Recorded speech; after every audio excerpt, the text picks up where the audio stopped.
বালেশ্বরে train দুর্ঘটনার দোষীর শাস্তির দাবি জানালেন মুখ্যমন্ত্রী মমতা বন্দ্যোপাধ্যায়।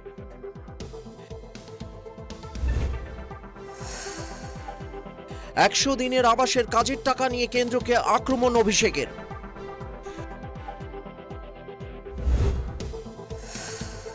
ফের বদলি করা হলো আইপিএস দময়ন্তী সেনকে। কলকাতা পুলিশ থেকে সরানো হলো রাজ্য পুলিশের এডিজি ট্রেনিং পদে।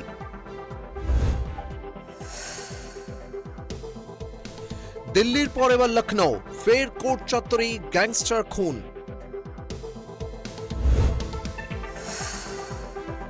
আগামীকাল 12 ঘন্টার বাংলা বন্ধ ডাক দিল 25টি আদিবাসী সংগঠন।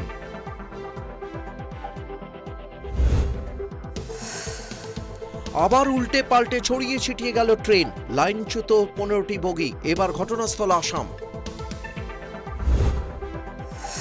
পৌরসভার নিয়োগ দুর্নীতি মামলা রাজ্য জুড়ে সিবিআই তল্লাশি। কলকাতা থেকে জেলা, রাজ্য জুড়ে সিবিআই তল্লাশি। সুরিনাম থেকে সার্বিয়ার উদ্দেশ্যে রাষ্ট্রপতি, 3 দিনের রাষ্ট্রপতি সফর দ্রৌপদী মুর্মু।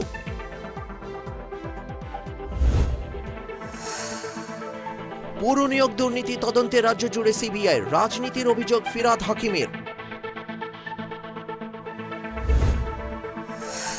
আজও কলকাতা সহ দক্ষিণবঙ্গে গরম অস্বস্তি বজায় থাকবে।